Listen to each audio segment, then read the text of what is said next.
Breaking news చూస్తున్నాం. Vallabhaneni Vamsi bail petition పై విచారణ ఈ నెల 17కు వాయిదా పడింది. అనారోగ్యం కారణంగా బెయిల్ ఇవ్వాలని వంశీ తరపు న్యాయవాది వాదించారు.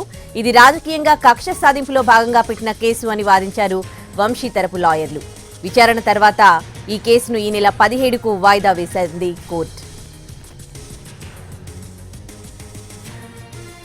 పూర్తి డీటెయిల్స్ ని మా ప్రతినిధి శ్రీకాంత్ ఫోన్లో అందిస్తారు. శ్రీకాంత్, గన్నవరం మాజీ MLA Vallabhaneni Vamsi bail petition మీద ఈ రోజున విజయవాడ ఎస్సీ స్పెషల్ కోర్టులో అయితే విచారణ జరిగింది. ప్రధానంగా వంశీ అనారోగ్యంతో ఇబ్బందులు పడుతున్నారు కాబట్టి ఆ అంశం మీద బెయిల్ ఇవ్వాలని చెప్పి వంశీ తరపున న్యాయవాదులు పిటిషన్ కూడా దాఖలు చేశారు. దాని మీద వంశీ తరపున న్యాయవాదులు కూడా పూర్తి స్థాయిలో వాదనలు వినిపించారు. ఎటువంటి సంబంధం లేకుండానే వంశీ మీద రాజకీయ కక్షతో ఈ కేసు పెట్టారని ఆ వంశీ తరపు న్యాయవాది వాదనలు వినిపించారు. దీంతో పాటు ఈ కేసుకు సంబంధించిన అన్ని వివరాలు కూడా న్యాయమూర్తి దృష్టికి కూడా తీసుకెళ్లిన నేపథ్యంలో ఇదే కేసుకు సంబంధించి మరోవైపున ప్రభుత్వం తరపున పబ్లిక్ ప్రాసిక్యూటర్ కూడా వాదనలు ఇప్పటికే వినిపించిన నేపథ్యంలో మరోసారి ఈ కేసుకు సంబంధించి విచారణ చేపట్టడానికి తదుపరి విచారణను ఈ నెల 17వ తారీఖుకి న్యాయమూర్తి వాయిదా వేశారు. మరోసారి మొత్తం ఈ బెయిల్ పిటిషన్ అంశానికి సంబంధించి 17వ తారీఖునైతే విచారణ అయితే జరగబోతా ఉంది ఉదయశ్రీ. ఇదే విధంగా సిఐడి కేసులో కూడా ఏదైతే గన్నవరం టీడీపీ కార్యాలయం మీద దాడి కేసులో కూడా Vamsi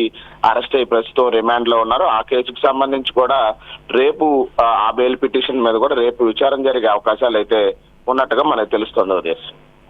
right, thanks for the update Srikanth. Vallabhaneni Vamsi bail petition పై ఇవాళ కోర్టులో విచారణ జరిగింది. ఈ కేసును ఈ నెల 27కు వాయిదా వేసింది కోర్టు.